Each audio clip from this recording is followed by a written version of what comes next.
د هیرویني چې مفلس سي بیا د کور ګډوه هم ځغلی بیا د کور چینک هم ځغلی پاکستان هم د هیرویني په شان دی دی بیا مفلسه سوی دی بیا د اقوام متحده څخه د پښتنو پر سر پیسې اخلي نو پښتانه دومره زوروي چې نه کشنی معلوم دی نه زنانه معلومه ده نه سپین ږیري معلوم دا هغه افغانان دي چې پرون د ضیاءالحق جنرال حمیدګل کرنل امامو دا دوی ته هغه خطابونه ورکول چې دا زموږ مجاهدین دي او د دوی پر سر یې په اربو ډالر واخیستل د دوی پر سر باندې سودا یې وکړې نن آیا دوی مجاهدین نه دي آیا دوی نن هغه تکړه پښتانه نه دي دا د مفاداتو جنگ دی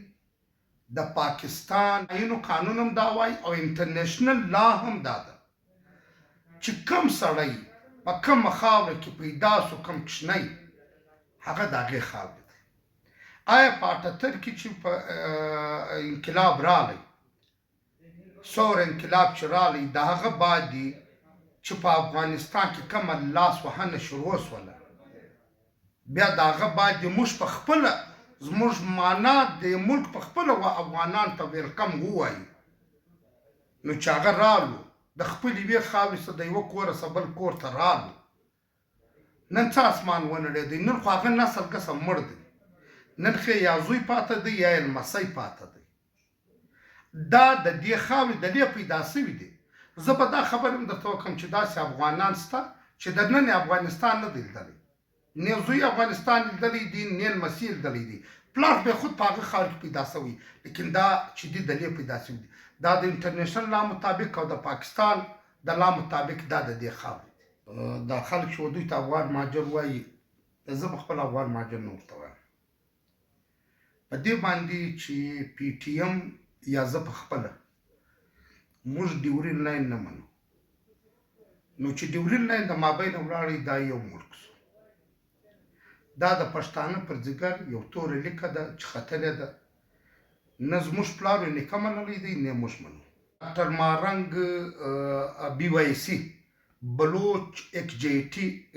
کمیټۍ چې ده دا ټیم په بلوچو کې یو حقیقي تنظیم دی او د بلوچو که ځوان دی که سپین ږیری دی که زنانه ده هغه د دې ډېر قدر کوي ډاکټر مارنګ په خپله که زه دا ووایم چې پاکستان جوړ سوی دی او د ننه پورې په 15 کاله کې یوې سیاسي پارټۍ هم دومره شعور نه دی ورکړی لکه مارنګ چې ورکوي د دې زه تا ته یو دغه درکوم د ډاکټر مارنګ ګټې جلسې ته وګوره په هغه کې که 1000 کسان نران ناستي 1000 به زنانې ناستي دا د بلوچستان په تاریخ کې دا د پښتانو د بلوچ په تاریخ کې دا در اوسه نه وسوي ډاکټر مارنګ ښځې هم دونه موبلایز کړي د بلوچ و ښځو ته دومره شعور ورکوي چې خپل اکو خپل سایل وسایل یې په وپېژندئ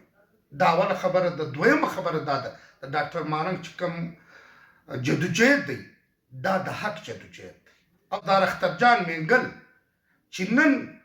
څنګه راوتلی دی زه آفرین ورته وایم د ده پارټۍ ته آفرین وایم و ده ته آفرین وایم هغه د ډاکټر مارنګ سره بلکې د بلوچ قوم هغه یکجهتي او هغه جدوجهد چې د سردار عطاالله خان مینګل و په هغه کې دی قرار نه کښېنستی دی راووتی د اختر ورځ د عیدګاه لمونځ دی په غره کې کوي یا یې پر یو چولستان په یو علاقه کې کوي دا د بلوچ قام دپاره دا هم د شعور یو دغه دی نو زه خو دا وایم چې دوی چې نن کومه دغه شروع کړې ده که سردار اخترجان دی او که ډاکټر مارنګ بلوچ ته پی ټي ایم خو د دوی د اولې ورځې څخه ملګری دی د ډاکټر مارنګ او د سردار اخترجان مینګل نن هم زه دا وایم چې دوی چې کوم جنګ شروع کړی دی دا د حق جنګ دی اوس پیپلز پارټۍ ګوره اګیله خو په دې جنې کېږي چې پیپلز پارټۍ خپله یو جمهوري پارټۍ ده او پیپلز پارټۍ په دې ملک کې که د قوم پرستانو بعد که د چا سره ظلم سوی و هغه د ذوالفقار علي بوټو د کوره سره سوی او که چا دلته کوړې یا جیلونه وړي دي د نه په بعد هغه دغه پاکستان پیپلز پارټۍ نن خو اختر مینګل وایي که زه وایم که ته وایې که بل څوک وایي هغه خو د پیپلز پارټۍ سره دا ګیله کوي دا صادق عمرانی چې نن په پرنس کانفرنس کې ولاړو